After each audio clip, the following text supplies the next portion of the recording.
Hello everyone. We are meeting after a very long time, I know that. So are you worried about environment? Yes, a lot of people are talking about sustainability and moving away from PVC shrink sleeves to PETG shrink sleeves. But do you know that 95% of such projects either fail or get delayed because of the lack of experience and the lack of understanding of the nuances of this kind of transitions? If you are working in an FMCG company and are struggling to this kind of problem, then this video is for you. I am Chetan Jain, author, creator of HIP framework and India's leading expert on shrink sleeves. Me and my team have worked on numerous such projects in the last 10 years. We have gained a wide variety of experience and expertise on executing such projects. And due to this, I am creating this video to share some information which is going to really help you in understanding why PVC to PETG projects fail and where do we lack in executing such projects. Number one, not understanding the material of construction of the container and the kind of shrink tunnel. When you're using a PETG shrink sleeve, you have to really understand which kind of container is going to behave with which kind of PETG shrink sleeve and in which kind of shrink tunnel, right? Whether you're using a hot air tunnel or a steam tunnel or a dry steam or a wet steam.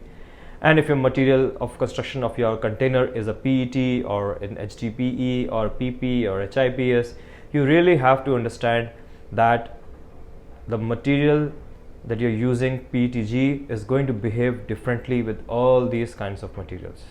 Yes? And that is why most of the projects they fail, because they're not able to understand which kind of PETG or which kind of shrink tunnel they need to use for which kind of containers.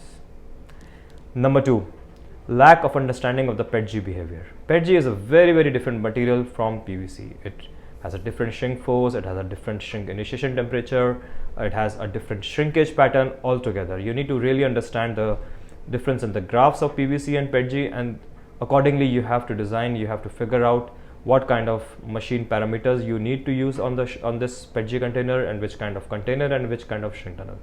So you really need to understand the material behavior when you're going for a PVC to PETG transition. And number three, do you know how many kinds of PETG grades are available in the market? Different manufacturers have different kinds of PETG grades, and each PETG grade is specifically designed for a specific kind of material of the container or a specific kind of a shrink tunnel, and both, right?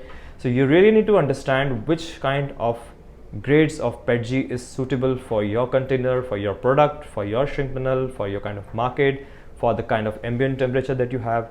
There's so many variables involved, so you really need to understand and know these different kinds of grades of PETG to get and execute the perfect project.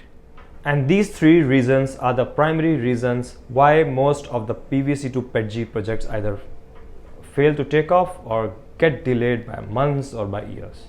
We have faced so many of these kinds of situations with our customer, and we have done multiple projects like this. We have got a huge experience of this kind of transitions. So if you want to know more about different grades of PETG or the kinds of material that are available or other sustainable options that are available in the industry, then you can reach out to us. You can write to me in the comment box, or you can mail to me at info@tauruspackaging.com, and me and my team will help you out, will guide you why you have been struggling to shift from PVC to PETG and what is the best way forward. If any questions, just let me know. I'm happy to help, and thank you so much.